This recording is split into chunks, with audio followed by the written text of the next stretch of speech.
আজকের আলোচনা জুলুম, নির্যাতন। এই জুলুমটা, এই নির্যাতনটা কত প্রকার। অত্যাচার করে এবং অত্যাচারিত মানুষ হয় বিভিন্ন ক্ষেত্রে, এবং দায়িত্বশীলদের দায়িত্ব সম্পর্কে কিছু কথা তুলে ধরব ইনশাআল্লাহ। আল্লাহ রাব্বুল আলামিন অত্যাচার সম্পর্কে বলছেন সূরা শুরার 18 নম্বর আয়াতের মধ্যে, ইন্নামাস সাবিলু আলাল্লাযিনা ইয়াজলিমুনান নাস। তাদের বিরুদ্ধে অভিযোগ করা হবে, তাদের বিরুদ্ধে ব্যবস্থা গ্রহণ করা হবে। কাদের বিরুদ্ধে? ইয়াজলিমুনান নাস, যারা মানুষের উপর অত্যাচার করেছে, নির্যাতন করেছে, নিপীড়ন করেছে, জুলুম করেছে, এদের উপর অভিযোগ করা হবে এবং এদের উপর ব্যবস্থা গ্রহণ করা হবে। এদের বৈশিষ্ট্য সম্পর্কে আল্লাহ বলছেন,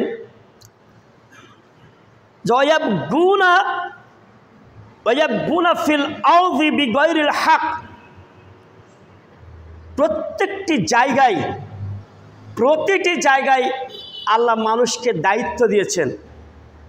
একবারে পরিবার থেকে শুরু করে সমাজ, ওয়ার্ড, ইউনিয়ন, রাষ্ট্র, শিক্ষা প্রতিষ্ঠান, ব্যবসা প্রতিষ্ঠান, বিভিন্ন জায়গায় যেখানে যে ব্যবস্থাপনা রয়েছে, প্রত্যেকটি ব্যবস্থাপনা পরিচালনার জন্য আল্লাহ রাব্বুল আলামিন দায়িত্বশীল দিয়েছেন।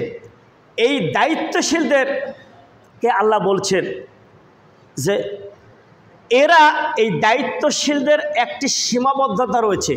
প্রত্যেকটি দায়িত্বশীলেরই দায়িত্বের একটা সীমাবদ্ধতা রয়েছে। এই সীমাবদ্ধতাকে ভুলে গিয়ে, সীমালঙ্ঘন করে, অহংকারে বশবর্তী হয়ে দায়িত্ব অবহেলা এবং দায়িত্বের অপব্যবহার করে থাকে। আল্লাহ রাব্বুল আলামিন তাদের বৈশিষ্ট্য সম্পর্কে বলছেন, ওয়ায়াবগুনা ফিল আরদি বিগাইরিল হক। এরা এই জমিনে এদের সীমা লঙ্ঘন করে বেড়ায়, সীমা অতিক্রম করে বেড়ায়, সীমা অতিক্রম করে থাকে। এ কথা আল্লাহ রাব্বুল আলামিন বলছেন। বিচারের মাঠে এই শ্রেণীর মানুষের পরিণতি সম্পর্কে আল্লাহ সাবধান করছেন, উলাইকা লাহুম আযাবুন আলিম। তাদের জন্য অপেক্ষা করছে। শুরুতেই আল্লাহ বলছেন যে তাদের বিরুদ্ধে অভিযোগ হবে, তাদের ব্যবস্থা গ্রহণ করা হবে, তাদের চরিত্র সম্পর্কে বললেন এবং বলছেন যে তাদের জন্য শাস্তির ব্যবস্থা রয়েছে। শাস্তি বিভিন্ন প্রকারের হয়ে থাকে। আল্লাহ এখানে বলছেন যন্ত্রণাদায়ক শাস্তি, অর্থাৎ শাস্তি চলবে, এই শাস্তির সাথে সে যন্ত্রণা অনুভব করবে। এ কথা আল্লাহ রাব্বুল আলামিন বলছেন।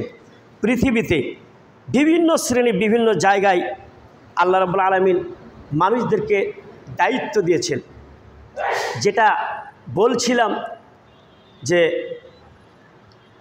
এখানে আমরা স্থানীয়ভাবে আঞ্চলিক ভাষায় যদি বলে থাকি, আমরা কৃষি নির্ভর এলাকা, কৃষি নির্ভরশীল এলাকা, এই এলাকার মধ্যে যখন আমরা আঞ্চলিক ভাষায় বলি পাট, বাংলায় বলে শ্রমিক, ইংলিশে বলে লেবার, এই শ্রেণীর মানুষ দেখা যাচ্ছে একজনের মাঠে 5 জন, 7 জন, 8 জন, 10 জন, বিভিন্ন সংখ্যায় মানুষ কাজে লিপ্ত। তার জন্য পরিচালনার জন্য একজন দায়িত্বশীল থাকে। ভাটাতে বলেন, কলকারখানায় বলেন, গার্মেন্টসে বলেন, ইন্ডাস্ট্রিতে বলেন, শিক্ষা প্রতিষ্ঠানের প্রধান শিক্ষকের দায়িত্ব রয়েছে। প্রধান শিক্ষকের দায়িত্বের সাথে সাথে শিক্ষা প্রতিষ্ঠানের কমিটিরও দায়িত্ব রয়েছেন। একজন ওয়ার্ড মেম্বার হয়েছেন, তার ওয়ার্ডের দায়িত্ব রয়েছেন। চেয়ারম্যান রয়েছে, চেয়ারম্যানের দায়িত্ব রয়েছে। জনগণের প্রতি এমপি, মন্ত্রী, রাষ্ট্রপতি পর্যন্ত বিভিন্ন সেকশনের দায়িত্ব রয়েছেন। বিভিন্ন প্রতিষ্ঠান, আল্লাহর ঘর, মসজিদ, এখানেও দায়িত্বশীল রয়েছেন। এই দায়িত্বশীল হতে হবে, কমিটি গঠন করতে হবে, এটা আল্লাহ কোরআনে বলে দিয়েছেন। এই দায়িত্বশীল সম্পর্কে আল্লাহর নবী জনাবে মুহাম্মদুর রাসূলুল্লাহ সাল্লাল্লাহু আলাইহি সাল্লাম বলছেন, হযরত ইবনে উমর রাদিয়াল্লাহু তাআলা আনহু থেকে বর্ণিত, প্রত্যেকটি দায়িত্বশীলের, প্রত্যেকটি প্রতিষ্ঠানে তার দায়িত্বের জায়গায় জবাবদিহিতা রয়েছে। পৃথিবীতে তার জবাবদিহিতা তো আছেই, পরকালেও তার জবাব দিতে আছে। এই কথা আব্দুল্লাহ ইবনে উমর রাদিয়াল্লাহু তাআলা আনহু বলছেন। আব্দুল্লাহকে হযরত উমর রাদিয়াল্লাহু তাআলা আনহুর ছেলে, যে উমর রাদিয়াল্লাহু তাআলা ইসলামের 4 খলিফার একজন খলিফা, অর্ধ পৃথিবী যিনি শাসন করেছেন, সেই উমরের ছেলে বলছেন, আল্লাহ নবী জনাবে মুহাম্মদুর রাসূলুল্লাহ সাল্লাল্লাহু আলাইহি ওয়াসাল্লাম বলেন যে প্রত্যেক দায়িত্বশীলকে বলছেন যে তোমাদের দায়িত্ব সম্পর্কে বিচারের মাঠে জিজ্ঞাসাবাদ করাবে। প্রত্যেকেই বলছে আল্লাহ যে তোমরা প্রত্যেকেই প্রত্যেকের জায়গা থেকে দায়িত্বশীল। আর আল্লাহ নবী বলছেন যে প্রত্যেকেই প্রত্যেক জায়গা থেকে তারা দায়িত্বশীল এবং প্রত্যেকের দায়িত্ব সম্পর্কে বিচারের মাঠে আল্লাহ রাব্বুল আলামিন জিজ্ঞাসাবাদ করবেন। হাদিস বুখারী মুসলিম। মিশকাত শরীফের 3685 নম্বর হাদিস। এ কথা মুহাম্মদ সাল্লাল্লাহু আলাইহি ওয়াসাল্লাম বলেছেন। অতএব সাবধান, যারা দায়িত্ব রয়েছেন এই দায়িত্ব অবহেলা করার কারণে পরিণতিটা কি আল্লাহ নবী ধারাবাহিকভাবে আসছি আল্লাহ নবী বলছেন। মাকিল ইবনু ইয়াসার রাদিয়াল্লাহু তাআলা আনহু থেকে বর্ণিত, তিনি বলছেন রাসূলুল্লাহ সাল্লাল্লাহু আলাইহি ওয়াসাল্লাম বলেছেন, যে ব্যক্তি মুসলমানের দায়িত্ব নিয়েছেন, যে ব্যক্তি মুসলমানের দায়িত্ব নিয়েছেন, এই দায়িত্ব পালন করার ক্ষেত্রে যদি দায়িত্বের খিয়ানত করে, যে যেখানে যেখানে বিভিন্ন সেকশন আমি উল্লেখ করলাম, যে যেখানে যে দায়িত্বে রয়েছেন সেই দায়িত্বের যদি অবহেলা করে, খিয়ানত করে, আল্লাহর নবী বলছেন। আর একই ব্যক্তির এই সাহাবীর আরেকটি হাদিসের বর্ণনা রয়েছে, আমি ওটা বলছি যে দায়িত্ব খিয়ানত করার কারণে, দায়িত্ব অবহেলা করার কারণে সে জান্নাত তো অনেক দূরের কথা, জান্নাতের যে একটা সুগন্ধ রয়েছে সেটাও পাবে না। সাহাবী একজনই 3686 নম্বর হাদিস, আর যেটা বলছিলাম 3687 নম্বর হাদিস, যে আল্লাহ নবী বলছেন যে দায়িত্বর খিয়ানত করলে, আগেরটা বলছেন জান্নাতের গন্ধ পাবেন না, পরেরটি বলছেন যে ওই ব্যক্তি জান্নাতে যেতে পারবে না।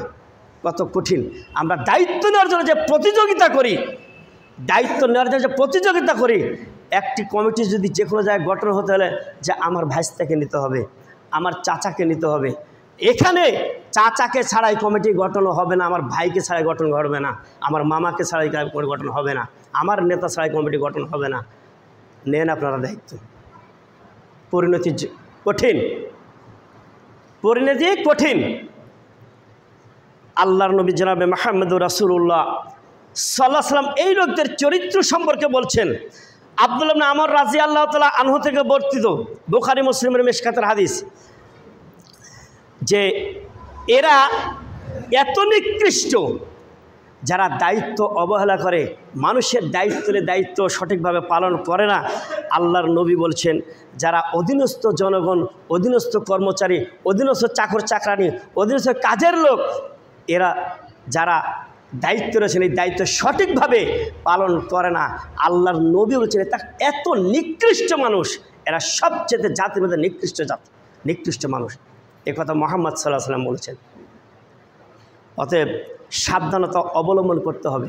আর এই দায়িত্ব সঠিকভাবে যদি পালন করা যায়, দেখেন এদেশের বিভিন্ন জায়গায় বিভিন্ন প্রতিষ্ঠান রয়েছে, বিভিন্ন জায়গায় রয়েছে কত প্রতিষ্ঠান, অনেকগুলো বলেছি। আমি ট্রান্সপোর্টের সঙ্গে জড়িত, পরিবহন জগতে জড়িত, পরিবহন জগতে যারা দায়িত্ব রয়েছেন, বিভিন্ন প্রতিষ্ঠান, দেশ ট্রাভেল বলেন, ন্যাশনাল বলেন, হানিফ বলেন, শ্যামলী বলেন, গ্রামীণ বলেন, প্রত্যেকের জায়গায় এক একজনের এক একটা দায়িত্ব রয়েছে। সেই দায়িত্ব হলো কি, কেউ ম্যানেজার, তার দায়িত্ব রয়েছে একটি সেকশন পরিচালনা করার জন্য, একজন ট্রেনার রয়েছে, ট্রেনারের দায়িত্ব, যত গাড়ির সুপারভাইজার রয়েছে এই সুপারভাইজারকে পরিচালনা করার দায়িত্ব তার, একজন ফোরম্যান রয়েছে, যত ড্রাইভার রয়েছে এই ড্রাইভারদের পরিচালনার দায়িত্ব তার।